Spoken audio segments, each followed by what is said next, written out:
I get that Noctua fans are nice and all, but would you really pay this much for them? Because the Asus and Noctua partnership continues with the brand new Asus RTX 4080 Super Noctua OC Edition, which right now will cost you a whopping $300 over the MSRP of the base 4080 Super. So what exactly does it do to justify the price apart from just slapping 2 Noctua fans on it? Well, performance wise, you'd think that this card would get you far with exactly how much cooling it has, and that is why Asus gave it a 60 MHz factory overclock.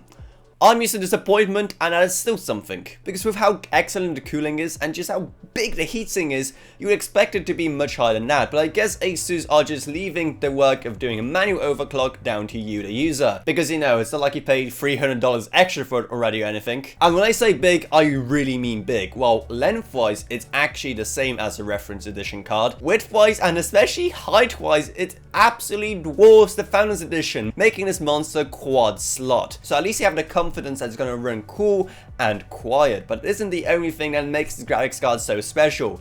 It's also special by also meeting the bare minimums. But it's a bare minimum that pretty much no one else even reaches nowadays apart from Asus and MSI. That being the video outputs and them having more than just a single HDMI port, because yep, we're eating well today, we have a whopping 2, plus 3 display port. That is more than enough for everyone, so absolutely no complaints there. I mean, I can still complain about the price, but I don't think that's anything new really. And sure, while aesthetics wise it can definitely be divisive, I mean, it does have its own unique, pretty cool look. But is all of that worth $300? Well, any other day, you have to decide.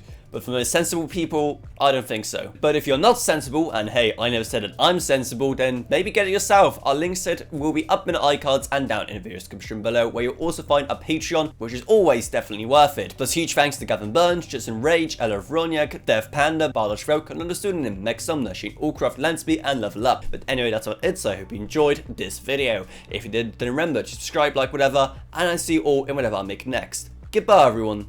Goodbye.